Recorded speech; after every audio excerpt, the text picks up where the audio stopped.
The United States turned the Houthis world into a nightmare as they dragged international maritime traffic into a major crisis. A large-scale U.S. airstrike targeting the illegal Houthi group in Yemen has neutralized the organization's senior leaders. Among those eliminated was the security chief of the Houthi leader, sending shockwaves through the militant ranks. In response to their mounting losses, the illegal armed group attempted to retaliate by targeting a U.S. aircraft carrier, a move that cost them dearly.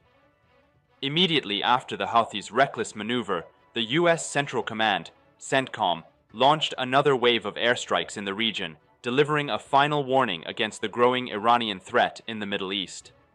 Iran's long-standing ambition to use the Middle East as a backyard for its illegal activities has been decisively thwarted with President Donald Trump's return to office. As is well known, Iran has exploited both the Israel-Gaza crisis and the world's preoccupation with the Russia-Ukraine war to intensify its support for illegal armed groups in the region, encouraging them to take increasingly brazen actions.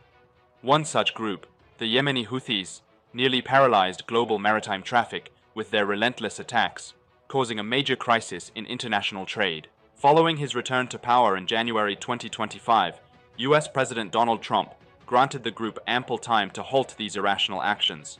However, instead of learning from their mistakes, the Houthis continued to act as Tehran's puppets, ultimately paying the price for their defiance of the world's most powerful military. By March 15, 2025, the consequences of their reckless choices began to unfold with devastating force.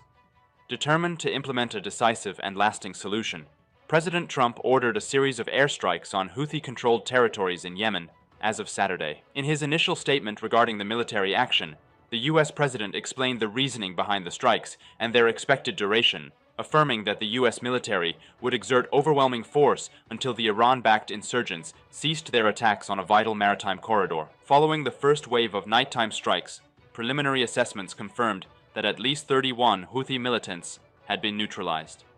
The next day, on March 16, 2025, White House National Security Advisor Michael Waltz updated the report, stating that multiple high-ranking Houthi leaders had been taken out.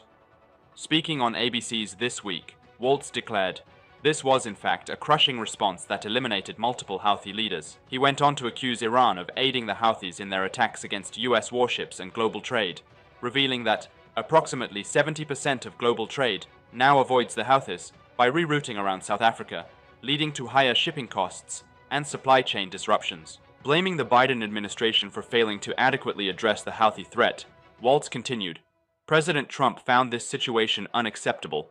What we inherited was a disaster, and this is just one of the efforts to correct this mistake and restore global trade."